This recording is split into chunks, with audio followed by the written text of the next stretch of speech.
കായംകുളത്ത് നടന്ന CPM area സമ്മേളനം സമാപിച്ചു. സമാപന സമ്മേളനം MM മണി MLA ഉദ്ഘാടനം ചെയ്തു. റെഡ് വോളണ്ടിയർ മാർച്ചും സമ്മേളനത്തിന്റെ ഭാഗമായി നടത്തി. കായംകുളത്ത് നടന്ന CPM ഏരിയ സമ്മേളനം സമാപിച്ചു. സമാപന സമ്മേളനം MM മണി MLA ഉദ്ഘാടനം ചെയ്തു. നമ്മൾ മാർക്സിസം ലെനിനിസത്തിന്റെ അടിസ്ഥാനത്തിൽ പ്രവർത്തിക്കുന്ന പാർട്ടിയാണ്. കാറൽ മാർക്സും എംഗൽസും രൂപം നൽകിയ തത്വശാസ്ത്രം അത് പ്രാവർത്തികമാക്കുന്നതിൽ മഹാനായ ലെനിന്റെ സംഭാവന, ലോകത്തെ കമ്മ്യൂണിസ്റ്റുകാർക്ക് മുന്നോട്ട് വെച്ച സംഘടനാ പ്രമാണം, ലെനിനത്തെ സംഘടനാ പ്രമാണം, ഇതിന്റെ എല്ലാം അടിസ്ഥാനപ്പെടുത്തിയാണ് നമ്മുടെ പാർട്ടി പ്രവർത്തിക്കുന്നതെന്ന കാര്യം ഞാൻ ഈ അവസരത്തിൽ സന്ദർഭങ്ങളെ പ്രത്യേകം ഓർമ്മപ്പെടുത്തുവാൻ ആഗ്രഹിക്കുക.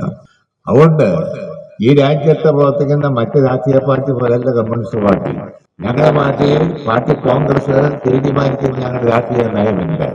23-ാം കോൺഗ്രസ് കണ്ണൂർ കൂടി തീരുമാനിച്ചു ഞങ്ങളുടെ പാർട്ടി രാഷ്ട്രീയ ആണവലുണ്ട് ഇന്ത്യ രാജ്യത്ത്.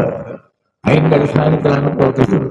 ആ പ്രവർത്തനത്തിന്റെ നേട്ടകോട്ടങ്ങളെല്ലാം വിലയിരുത്തും ഈ പാർട്ടി കോൺഗ്രസ്. 23-ാം കോൺഗ്രസിന്റെ തീരുമാനം നടപ്പിലാക്കിയതിന്റെ നേട്ടകോട്ടങ്ങൾ വിലയിരുത്തും.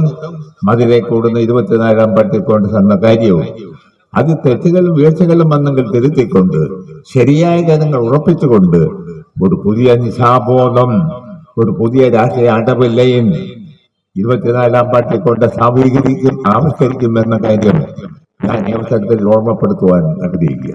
നഗരസഭാ ചെയർപേഴ്സൺ P. ശശികല അധ്യക്ഷത വഹിച്ചു. CPM area secretary Abin Shah സ്വാഗതം പറഞ്ഞു. ജില്ലാ സെക്രട്ടറി R. നാസർ, ജില്ലാ സെക്രട്ടേറിയറ്റ് അംഗങ്ങളായ KH ബാബുജാൻ, A. മഹേന്ദ്രൻ, മുൻ ഏരിയ സെക്രട്ടറി P. അരവിന്ദാക്ഷൻ, ജില്ലാ കമ്മിറ്റി അംഗം N. Sivadasan, P. Ganakumar, Shaikh P. Haris, Koshy Alex, S. Naseem, S. Sunilkumar, V. Prabhakaran, I. Rafeeq, G. Srinivasan എന്നിവർ പങ്കെടുത്തു.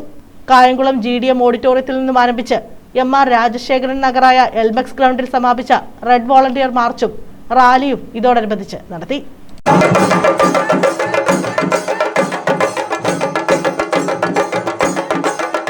News bureau, Kayamkulam.